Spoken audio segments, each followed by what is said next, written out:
Hello everyone, कैसे हैं आप सब और क्या हाल समाचार हैं आपके। आप लोगों की डिमांड पर आज स्मॉल कैप के एक ऐसे शेयर को डिस्क्लोज करने जा रहा हूं जो इस गिरावट में भी नहीं गिरा, जबकि मार्केट के मोस्टली स्मॉल कैप या मिड कैप के शेयर 60 to 70% तक टूट चुके हैं। तो क्या है राज इसके बिजनेस मॉडल का कि इस गिरावट में भी ये मजबूत रहा। इस वीडियो में जानेंगे सब कुछ। तो क्या आप तैयार हैं? मैं मुकुल अग्रवाल आपका आप ही के यूट्यूब चैनल में स्वागत करता हूं। जो भी नए लोगों चैनल को सब्सक्राइब करें, बेल आइकॉन हिट करें, नोटिफिकेशन ऑन कर लें, जिससे जब भी मैं लाइव आता हूं या वीडियो अपलोड होती है आपके मोबाइल पे नोटिफिकेशन आएगा और आप वो वीडियो मिस नहीं करेंगे।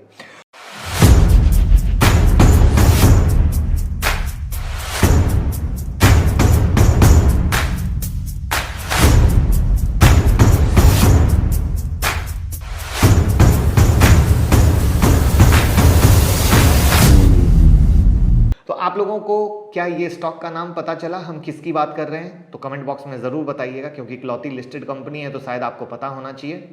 अगर नाम नहीं जाना है तो अब बता देता हूं, इसका नाम है BLS इंटरनेशनल। जी हाँ, वीडियो शुरू करने से पहले बता दूं कि मैं कहीं से भी इस स्टॉक को लेने की एडवाइस नहीं दे रहा हूं। It's just for knowledge purpose, क्योंकि कोई भी करने से पहले, कोई भी इन्वेस्टमेंट करने से पहले आप खुद से एनालिसिस जरूर करें।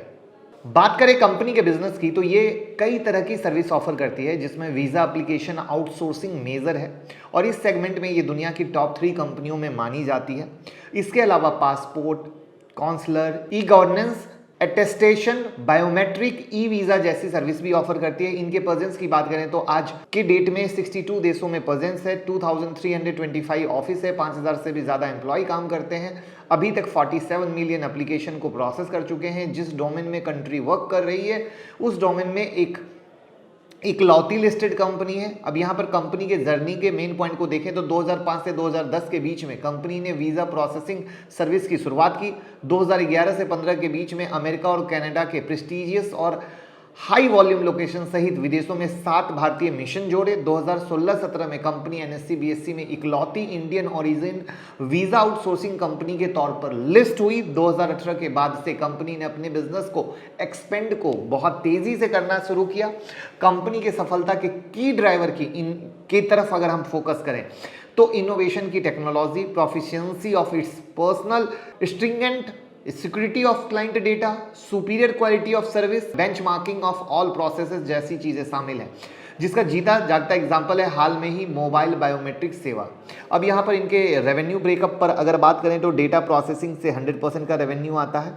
वहाँ पर इंडिया से सिर्फ 16.8% का रेवेन्यू आता है, यानी दूसरी जगहों से, जिसमें यूरोप सिर्फ 0.5 है, अमेरिका में इनका बिजनेस ज़्यादा है, नॉर्थ अमेरिका से 21.8, मिडिल ईस्ट से 52.1 और एशिया पैसिफिक से 8.8। तो ये थी कंपनी के बिजनेस प्रोफाइल। अब चलते हैं कंपनी के फाइनेंशियल पर।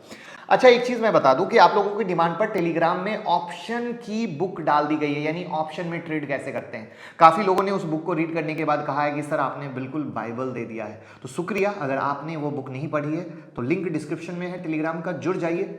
अभी तक 7-8 बुक डाल दी गई है, ऐसे ही आगे एक से एक बेहतरीन बुक डालता रहूँगा। जुड़े और फायदा लें। यहाँ पर देखिए इनका स्टॉक पी है 21.7, जबकि इंडस्ट्री पी है 28.3। इसका मतलब है कि कहीं ना कहीं एज पर दिस वैल्यूएशन सस्ता है। वहाँ पर कंपनी पे अगर डेट देखेंगे तो 0.71 का है, जो डेट फ्री ही कहलाएगा। फ्री कैश फ्लो देखें तो 40.2 करोड़ का है, जो एक सही है। लेकिन इनका जो ROC और ROE है वो बहुत पुअर है, 11.2 और 11.3% है, जबकि ये अच्छा होना चाहिए। वहीं पर अगर इनका सेल ग्रोथ आप देखें 5 ईयर्स का तो -1.08% है। ये भी कहीं से अट्रैक्टिव नहीं है, ये भी पॉजिटिव होना चाहिए था और एक अच्छे खासे तरीके से पॉजिटिव होना चाहिए था। तो ये भी चीज़ अच्छी नहीं है। अब आप खुद गौर कीजिए, हम अच्छी चीज़ भी बता रहे हैं, बुरी चीज़ भी बता रहे हैं, तो ये चीज़ समझनी बहुत ज़्यादा ज़रूरी है। अब हम अगर इनके फाइनेंशियल पे आए तो इनका नेट इनकम लगातार गिरा है 2019 के बाद, ड्यू टू कोविड कहा जा सकता है। अब वापस से फ्लाइट उड़नी चालू हुई है, इंटरनेशनल बैन हटे हैं, तो वहाँ पर देखना होगा कि किस तरीके से ये फर्दर आगे बेहतर कर पाते हैं और क्या 2022 के फाइनेंशियल ईयर में जो चीज़ें कवर अप होंगी वहाँ पर ये वापस से कवर करके ऊपर आ पाते हैं या नहीं आ पाते हैं। अच्छा, एक चीज़ आप लोग परेशान रहते हैं कि सर वो स्टॉक मार्केट की ब्रेकिंग न्यूज़ मिल नहीं पाती है, टेक्निकल एनालिसिस के कुछ चार्ट आप डाला करें, तो हम ट्विटर पे स्टॉक मार्केट की ब्रेकिंग न्यूज़ सबसे पहले डालते हैं और टेक्निकल एनालिसिस के चार्ट भी डालते हैं। तो लिंक डिस्क्रिप्शन में है ट्विटर का, जुड़िए और फ़ायदा लीजिए। अभी इनके रिसेंट अपडेट की बात करें तो 27 जैन को सेंट कैपिटल ने कंपनी के 5 लाख शेयर को बाय किया था, जिसके बाद से मार्केट में पॉजिटिव सेंटीमेंट्स जैसी क्रिएशन हुई थी। 2 हफ्ते पहले ही कंपनी ने अपनी एप्लीकेशन प्रोसेस सर्विस को 2 लाख पर ईयर करने के गोल को सेट किया है, जिसके लिए कुवैत में इन्होंने 3 नए सेंटर भी ओपन कर दिए।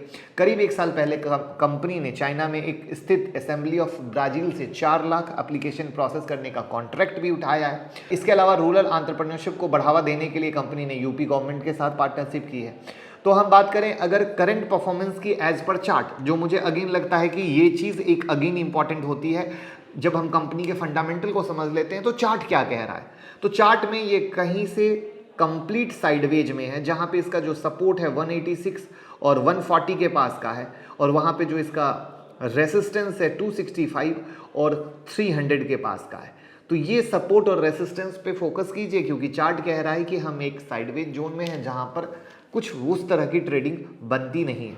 तो आई होप आपने किसी कंपनी से दोस्ती की, उसकी अच्छी चीज़ों को भी देखा, बुरी चीज़ों को भी देखा, फिर चार्ट में भी देखा, तो इस तरीके से एनालाइज कीजिए और फिर उससे दोस्ती करते हुए समझने की कोशिश कीजिए, ना कि सीधा समझिए कि कोई भी चीज़ बताई गई उसका मतलब है सीधा खरीद लो। तो आई होप वीडियो पसंद आई होगी, और वीडियो पसंद आई हो तो लाइक कमेंट शेयर कीजिए, प्यार दीजिए और फॉलो करते रहिए। Thank you.